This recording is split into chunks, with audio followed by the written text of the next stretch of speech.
Hey everyone, M1 Shadow here. Today I've got a really inexpensive and also very easy recipe to do, and these are homemade sweet potato treats for dogs. Now I know about a year or two ago I did a video similar, but this is different. The other ones were actually dehydrated, where these are going to be par cooked. And let's get started. You first want to cut up the chunks of them. Now, depending on the size of your dog or dogs, it depends on how big you want to make these. I've got two German Shepherds here, so I'm not gonna, I'm gonna go a little bigger with them. If you have a small dog, of course, you could do something smaller. But what I'm doing is just cutting these up, and then I've got a pot of cold water. I'm gonna put them in here, and then just continue to do that.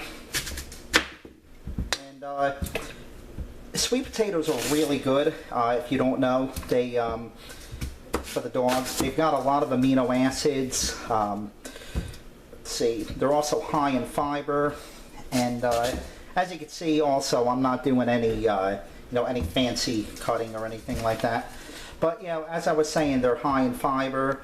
They've got amino acids in them, and also antioxidants. So they're really good for your dog. So now we set them on the stove, and what I'm going to do is go ahead and turn the heat on high, and we're going to continue to cook these until they come up to a boil. Right now it's on cold water, so probably will take about maybe 10-15 minutes, give or take. So here we are about 10 minutes later, and they just started to boil. So at this point, you're now going to shut the gas off and pull these off. You're now going to run them through a strainer. Now going to fill our pot with cold water, and I put some ice cubes in there just to help it get even colder. And we're now going to pour them in there.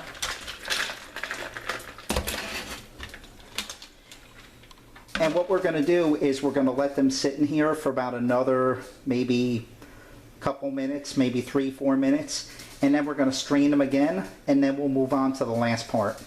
So at this point we are all done. I put these in the ice bath, as you saw, for about 3 minutes. I strained them, and now they're all ready for the dog. What I like to do is put them in Ziploc baggies like this, and I'll leave like a couple days worth in the refrigerator.